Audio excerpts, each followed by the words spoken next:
নারী বান্ধব এবং নিরাপদ ক্যাম্পাসের অঙ্গীকার আমার ডাকসুর ইশতেহার। আসসালামু আলাইকুম, আমি মাহফুজা নাহার নরিন, পড়াশোনা করছি department of women and gender স্টাডিজে পিসি স্টেশন রোকেয়া হল।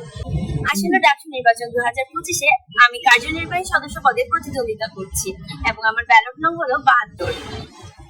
স্কুল জীবন থেকে সামাজিক, সাংস্কৃতিক, পরিবেশবাদী এবং স্বেচ্ছাসেবী সংগঠনগুলোর সাথে আমি জড়িয়ে রয়েছি এবং ঢাকা বিশ্ববিদ্যালয়কে আন্তর্জাতিক ও জাতীয় পর্যায়ে আমি রিপ্রেজেন্ট করেছি এবং নারী শিক্ষার্থী ও সকল শিক্ষার্থীর অধিকারগুলোকে তুলে ধরেছি।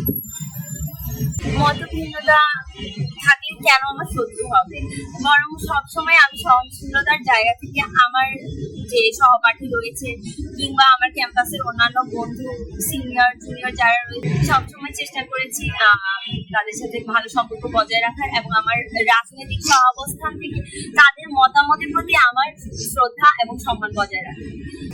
দেখা গিয়েছে যে মাঝে মধ্যে এমন হয়েছে, আমাকে কেউ বলছে যে তুমি তো অমুক পদে, তাই তোমার সামনে বলা যাবে না, বা তুমি হচ্ছে যে রাজনীতি করছো, তুমি হচ্ছে যে আমাদের সাধারণ শিক্ষার্থীদের যে চিন্তা ভাবনা সেটা তুমি ক্যাচ করতে পারবে না। এই চিন্তার বাইরে থেকে বের হয়ে আসতে হবে, কারণ আমি একজন শিক্ষার্থী, ঢাকা বিশ্ববিদ্যালয়ের ক্যাম্পাসের শিক্ষার্থী। আমার হচ্ছে যে হয়তো আমার আদর্শিক মতামতের অমিল হতেই পারে অনেকের সাথে, কিংবা আমাদের হতে পারে যে কোনো একটা কনসেপ্টে তার যে আইডিয়া আমার পুরোপুরি বিপরীত আইডিয়া। এই বলে যে আমি তাকে আক্রমণাত্মক কোনো বক্তব্য দিয়ে হ্যারাস করবো বা তাকে ডাউনফিল করাবো, আমি আসলে এমন। আর আমি মনে করছি যে যারা রাজনীতি করছেন এবং যারা রাজনৈতিক ভাবে সচেতন, তাদের অবশ্যই দুইজনের একটা জিনিস মাথায় রাখা উচিত যে দল মত নির্বিশেষে আমাদের সবসময় সৌহার্দ্য ও সম্প্রীতির রাজনীতি বজায় রাখতে হবে এবং পরস্পরের মতামতের প্রতি শ্রদ্ধাশীল এবং সহনশীল হতে হবে। আমি ঢাকা বিশ্ববিদ্যালয়ের নিরাপত্তা, সুরক্ষা, ন্যায়নীতি এবং অবকাঠামোগত ও প্রশাসনিক উন্নয়নে কাজ করতে ইচ্ছুক। এর মধ্যে আপনারা সকলেই খেয়াল করেছেন যে আমাদের ঢাকা বিশ্ববিদ্যালয়ে 52% প্রায় নারী শিক্ষার্থী হলেও আমাদের ক্যাম্পাস একদমই নারী বান্ধব নয়। তো এই ক্ষেত্রে আমরা সবসময় চেষ্টা করেছি যে শুরু থেকেই যখন আমি ক্যাম্পাসে এসেছি তখন থেকে চেষ্টা করেছি যে প্রশাসনের সাথে সবসময় বলার যে আমাদের কিভাবে ক্যাম্পাসকে নারী বান্ধব করে তোলা যায়। এর মধ্যে হচ্ছে যে আমরা আমাদের শতভাগ আবাসিকীকরণ নিশ্চিত করতে বলেছি। দেখা গিয়েছে যে আমাদের দুটো নারী হল, যেমন বঙ্গমাতা ও কুয়েত মৈত্রী হল, এছাড়াও সুফিয়া কামাল হল মূল ক্যাম্পাস থেকে একটু দূরে।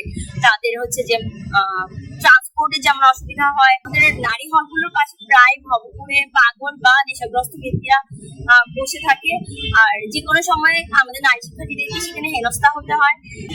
এই ক্ষেত্রে হচ্ছে যে আমাদের ক্যাম্পাসকে শতভাগ আবাসিকীকরণ এবং নারী শিক্ষার্থীদের হলগুলোকে পুরোপুরি সুরক্ষিত করতে হবে। ফিঙ্গারপ্রিন্ট আইডেন্টিফিকেশন সিস্টেম চালু করতে হবে। এছাড়াও বহিরাগত প্রবেশ নিয়ন্ত্রণ করতে হবে। তাছাড়াও বিশেষ করে কনসার্ট প্রোগ্রামে হ্যারাসমেন্ট ঠেকাতে কুইক রেসপন্স টিম গঠন ও বহিরাগত নিয়ন্ত্রণ করতে হবে। তাছাড়া টিএসসি ও আশেপাশের হলগুলোতে শব্দ দূষণ নিয়ন্ত্রণ করতে হবে। তাছাড়া হচ্ছে ভবঘুরে মাদকসেবী মানসিক ভারসাম্যহীন ব্যক্তিদের ক্যাম্পাস থেকে অপসারণ করতে হবে। মেয়েদের হলের পুরাতন ভবনের ঝুঁকিপূর্ণ অংশ সংস্কার, ফ্যান স্থাপন এবং নিরাপত্তা তদারকি করতে হবে। এছাড়াও নিরাপদ পরিবহন ও রেজিস্টার্ড রিক্সা চলাচল নিশ্চিত করতে হবে এবং শিক্ষা ও ক্যারিয়ারের জন্য প্রতিটি বিভাগে একজন করে শিক্ষক নিয়ে ফ্যাকাল্টি ভিত্তিক ক্যারিয়ার সেন্টার গঠন করতে হবে। ইন্ডাস্ট্রি, একাডেমিয়া, কোলাবোরেশন সেল গঠন করতে হবে। শিক্ষার্থীদের জন্য স্কিল বেস পার্ট টাইম কাজ ও ন্যায্য পারিশ্রমিক নিশ্চিত করতে হবে।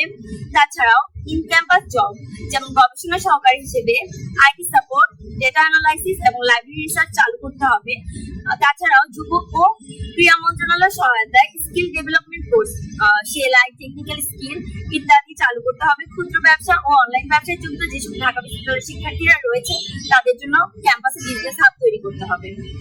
স্বাস্থ্য ও কল্যাণের ক্ষেত্রে আমি যেসব ক্ষেত্রে কাজ করতে চাই, সাশ্রয়ী মূল্য, স্বাস্থ্যকর ও পুষ্টিকর খাবার এবং বিশুদ্ধ পানি সরবরাহে, ম্যান্ডেটরি হেলথ চেক আপ ও স্বাস্থ্য বীমা অর্থের সঠিক ব্যবহার নিশ্চিতকরণে, মুর্তজা মেডিকেল সেন্টার যেখানে গাইনোকোলজিস্ট নেই সেখানে গাইনোকোলজিস্টের ব্যবস্থা করে, নারী স্টাফদের সন্তানদের জন্য ডে কেয়ার চালু করে, সিক রুম এবং রিক্রিয়েশন রুম যা খুবই প্রয়োজন অনাবাসিক শিক্ষার্থীদের জন্য, কমন রুমে পর্যাপ্ত ম্যাগাজিন ও প্রয়োজনীয় জিনিসপত্র সরবরাহ করার জন্য, রিডিং রুমে বুকশেলফ, লকার সিস্টেম ও ওয়াইফাই সুবিধা নিশ্চিতকরণের জন্য।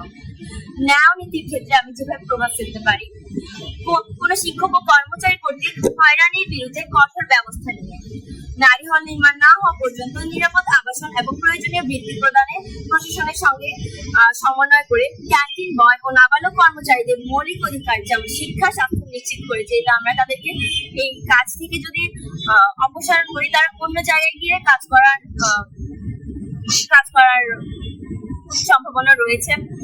হলের কর্মচারী সমিতির যে সিন্ডিকেট রয়েছে হলগুলোতে, সেগুলো ভাঙায়, বহিরাগত অনুপ্রবেশ নিয়ন্ত্রণ, যেমন নারী হলগুলোতে আইডি কার্ড রেখে পরিবারের মা বোনদের জন্য হলে বিশ্রামের সুযোগ, কমন রুম ও ক্যাফেটেরিয়ার ফিমেল স্টাফ নিয়োগ ও ব্রেস্ট ফিডিং জোন রাখা।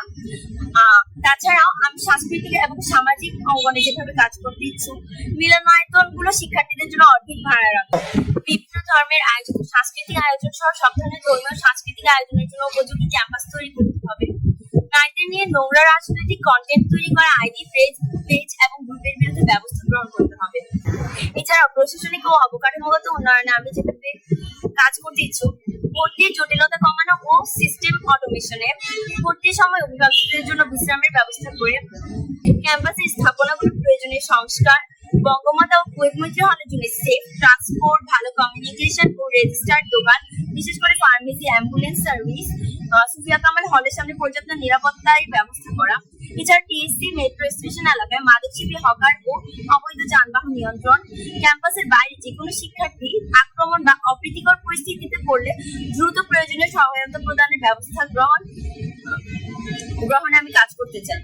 হ্যাঁ, মনে করছি যে এই পরিবর্তন আসলে করা সম্ভব কিভাবে, আর সেটা উত্তর হলো যে ডাকসু নিয়মিতকরণ করে। ডাকসু নিয়মিতকরণ যখন হবে, এই যে কাজগুলো ধাপে ধাপে ধাপে ধাপে মানে গ্রাজুয়ালি এগুলো হচ্ছে যে বাস্তবায়ন হবে।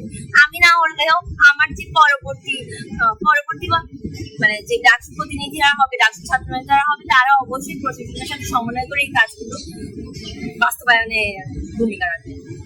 9 তারিখ ডাকসু নির্বাচনে একজন সচেতন শিক্ষার্থী হিসেবে অংশগ্রহণ করুন। আপনার মূল্যবান ভোট পরিবর্তনের মাধ্যমে। যোগ্য নেতৃত্ব নির্বাচন আপনার হাতে।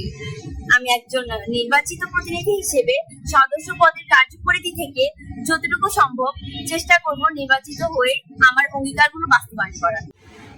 আসসালামু আলাইকুম, আমি মাহফুজা নাওয়ার, পড়াশোনা করছি উইমেন এন্ড জেন্ডার স্টাডিজ ডিপার্টমেন্টের 21 সেশন রোকেয়া হল।